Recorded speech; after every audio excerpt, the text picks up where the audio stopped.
আসসালামু আলাইকুম রহমতুল্লাহ ইন্নাল হামদালিল্লাহ।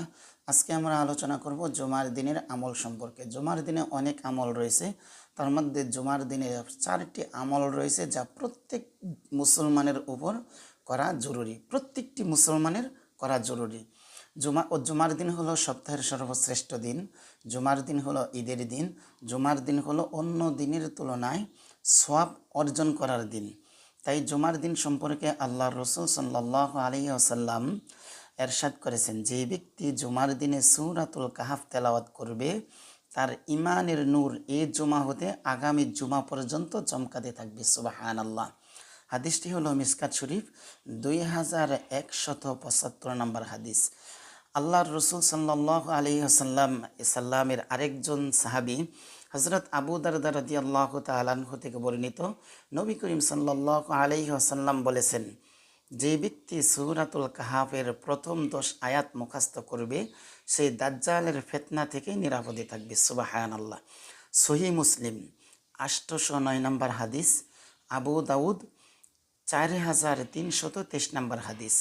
আল্লাহর রসুলের আরও একজন সাহাবী হজরত আলী রাদিয়াল্লাহু তাআলা আনহু থেকে বর্ণিত, নবী করিম সাল্লাল্লাহু আলাইহি ওয়াসাল্লাম বলেছেন, যে ব্যক্তি জুমার দিন সূরা কাহাফ তেলাওয়াত করবে সে 8 দিন পর্যন্ত সব ধরনের ফিতনা থেকে নিরাপদে থাকবে। সুবহানাল্লাহ, সুবহানাল্লাহি ওয়া বিহামদিহি, সুবহানাল্লাহিল আযীম। যদি দাজ্জাল বের হয় তবে সেই দাজ্জালের ফিতনা থেকেও নিরাপদে থাকবে। সুবহানাল্লাহ। জুমার দিন আরও একটি আমল হলো বেশি বেশি দুরূদ শরীফ পাঠ করা। জুমার দিনের ফজিলত সম্পর্কে ফজিলতপূর্ণ আরও একটি আমল হচ্ছে নবী করিম সাল্লাল্লাহু আলাইহি ওয়াসাল্লামের উপর বেশি বেশি দুরূদ শরীফ পাঠ করা।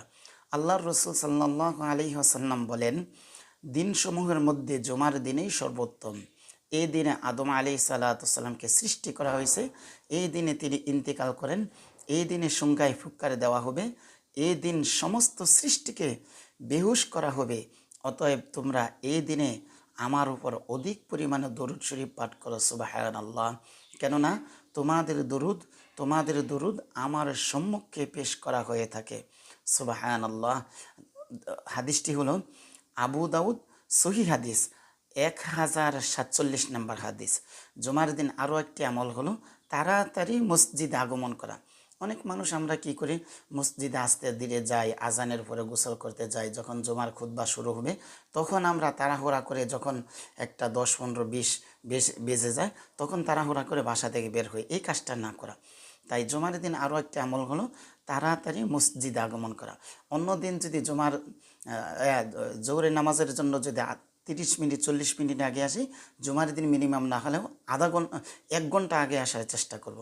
আল্লাহর রসুলের আরও একজন সাহাবী হযরত আউস ইবনে আউস রাদিয়াল্লাহু তাআলা আনহু থেকে বর্ণিত, তিনি বলেন, আমি রাসূল সাল্লাল্লাহু আলাইহি ওয়াসাল্লামকে বলতে শুনেছি, যে ব্যক্তি জুমার দিন গোসল করবে, জুমার নামাজের পূর্বে স্ত্রী সহবাস করে তাকেও গোসল করাবে এবং নিজেও গোসল করবে অথবা উত্তম রূপে গোসল করবে, এরূপ ওয়াক্ত এরপর ওয়াক্ত হওয়ার সঙ্গে সঙ্গে মসজিদে আসবে, আসার সময় হেঁটে আসবে, কোনো বাহনে চড়বে না, ইমামের কাছাকাছি বসবে, এরপর 2টি খুতবা মনোযোগ দিয়ে শুনবে এবং খুতবার সময় কোনো অনর্থক কাজকর্ম করবে না।